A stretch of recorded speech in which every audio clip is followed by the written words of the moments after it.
ሰላም ተመልካቾቻችን እንደምሰምታችኋል። በሳምንት 2 ቀናት ሐሙስና ቅዳሜ ወደ እናንተ የሚደርሰው ኢትዮ ቢዝነስ ተጀምሯል። ኢትዮ ቢዝነስ በሳምንቱ የተከናወኑ ወቅታዊ የቢዝነስ መረጃዎች፣ አዋጭነት ያላቸው የንግድና ኢንቨስትመንት ሀሳቦች፣ ከዜና ባሻገር ትንታኔ ስለሚሹ የምጣኔ ሀብት ርዕሰ ጉዳዮችና ስለ ኢትዮጵያ ካፒታል ገበያ ትኩረቱን ያደርጋል። በዛሬው ቆይታችን በአጫጭር ነዳጅን አስመልክቶ ከንግድና ቀጠናዊ ትስስር ሚኒስቴር የተሰጠ መግለጫን፣ ባዶ ኮንቴነሮችን ከጅቡቲ ወደብ ወደ እንዶዴ ሁለገብ የደረቅ ወደብ የማጓጓዝ ስራ መጀመሩን እንዲሁም ያለደረሰኝ ግብይት የፈጸሙ ነጋዴዎችን በተመለከተ ወደ እናንተ እናደርሳለን። በሁነት መረጃዎቻችን ደግሞ ጊፍት ሪል ስቴት ስላስጀምረው የቤት ሽያጭ ኤክስፖ የኢትዮጵያ ብሔራዊ ባንክ የገንዘብ ፖሊሲ ኮሚቴ ያደረገው 6ኛ መደበኛ ስብሰባና ስለ ሪፖርቱ ወደ እናንተ የምናደርስ ይሆናል። ቃል ኪዳን ታደሰና ጥላሁን አያሌው አብረናችሁን ቆያለን። ተመልካቾቻችን ወደ ቀዳሚው መረጃችን አልፈናል። በመካከለኛው ምስራቅ የተከሰተውን ጦርነት ተከትሎ የዓለም የነዳጅ ዋጋ በከፍተኛ ሁኔታ በመጨመሩ የዋጋ ማስተካከያ መደረጉን የንግድና ቀጠናዊ ትስስር ሚኒስቴር አስታወቀ።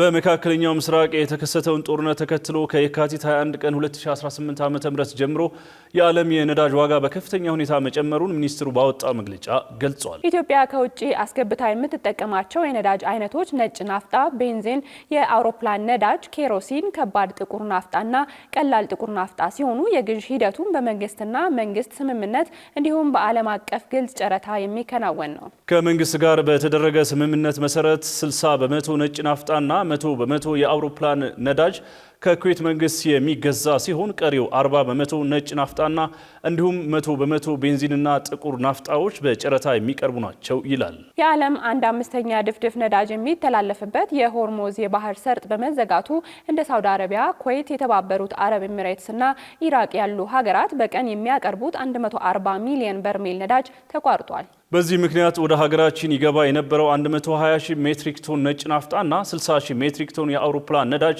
የጫኑ 3 መርከቦች በአረብ ባህረ ሰላጤ ላይ ቆመው ይገኛሉ ብሏል። መንግስት መደበኛ አቅርቦቱ እንዳይቋረጥ ከተባራሪ ገበያ ወይም በከፍተኛ ዋጋ በመግዛት ለማቅረብ ጥረት እያደረገ ሲሆን በመንግስት ላይ ያለው የድጎማ ጫና ከ272 ቢሊዮን ብር በላይ ደርሷል። በዚህ መሰረት አዲሱ የሊትር ችርቻሮ መሸጫ ዋጋ ቤንዚን 142 ብር ከ21 ሳንቲም፣ ኬሮሲን 151 ብር ከ39 ሳንቲም፣ ነጭ ናፍጣ 163 ብር ከ09 ሳንቲም፣ ቀላል ጥቁር ናፍጣ 163 ብር ከ98 ሳንቲም ሆኖ ተደንግጓል። እንዲሁም ከባድ ጥቁር ናፍጣ 160 ብር ከ68 ሳንቲም፣ የአውሮፕላን ነዳጅ 150 ብር ከ48 ሳንቲም ሆኖ ሲወሰን የቀጥታ ተጠቃሚዎች የነጭ ናፍጣ መሸጫ ዋጋ ደግሞ 210 ብር ሆኗል። በአጠቃላይ የቤንዚን የአቅርቦት ችግር የሌለ ሲሆን ነጭ ናፍጣን ጨምሮ ሌሎች የነዳጅ አይነቶች የአቅርቦት እጥረትና የዋጋ ጭማሪ ቀውስ እስኪስተካከል መንግስት ስርጭቱን የሚከታተልና የሚመራ ቡድን አደራጅቷል ብሏል በመግለጫው።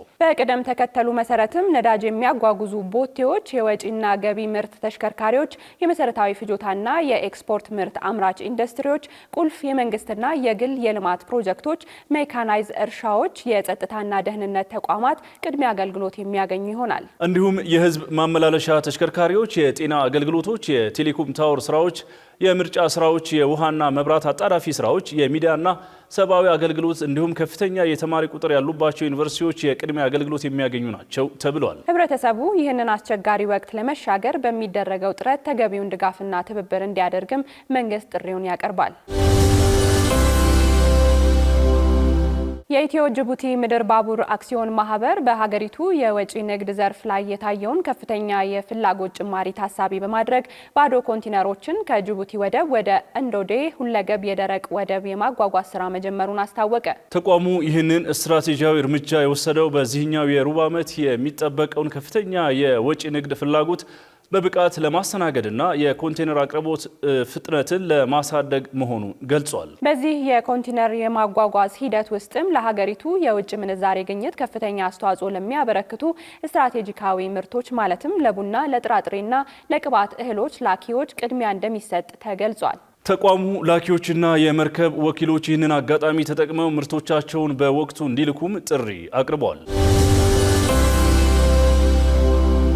ቀጥለናል ተመልካቾች። ወደ ሌሎች ወቅታዊ የቢዝነስ መረጃዎቻችን እናመራለን። ያለ ደረሰኝ ግብይት የፈጸሙ 294 ነጋዴዎች በቁጥጥር ስር መዋላቸውን የአዲስ አበባ ገቢዎች ቢሮ አስታውቋል። የአዲስ አበባ ገቢዎች ቢሮ ባለፉት 8 ወራት ውስጥ ባከናወነው ተከታታይ የክትትልና የኦፕሬሽን ስራ ያለ ደረሰኝ ሽያጭ ሲፈጽሙ የተገኙ 294 ነጋዴዎችን እጅ ከፍንጅ መያዙን ገልጿል። ከነዚህ ተጠርጣሪዎች መካከልም 55ቱ ላይ ክስ ተመስርቶባቸው ከ1 ዓመት እስከ 2 ዓመት ከ6 ወራት የሚደርስ እስራትና የገንዘብ ቅጣት የተወሰነባቸው ሲሆን ቀሪዎቹ 239 ግለሰቦች ጉዳያቸው በፖሊስና በአቃቢ ሕግ እየታየ ይገኛል ተብሏል። ቢሮው የንግድ ስርዓቱን ፍትሐዊነት ለማረጋገጥና የግብር ስወራን ለመከላከል መሰል ኦፕሬሽኖችን አጠናክሮ እንደሚቀጥል በመግለጽ ህብረተሰቡ በ7075 ነፃ ስልክ መስመር ጥቆማ እንዲሰጥ ጥሪ አቅርቧል። ተመልካቾቻችን ከአፍታ ቆይታ በኋላ በዝርዝርና በሁነት መረጃችን ተመልሰን እንመጣለን።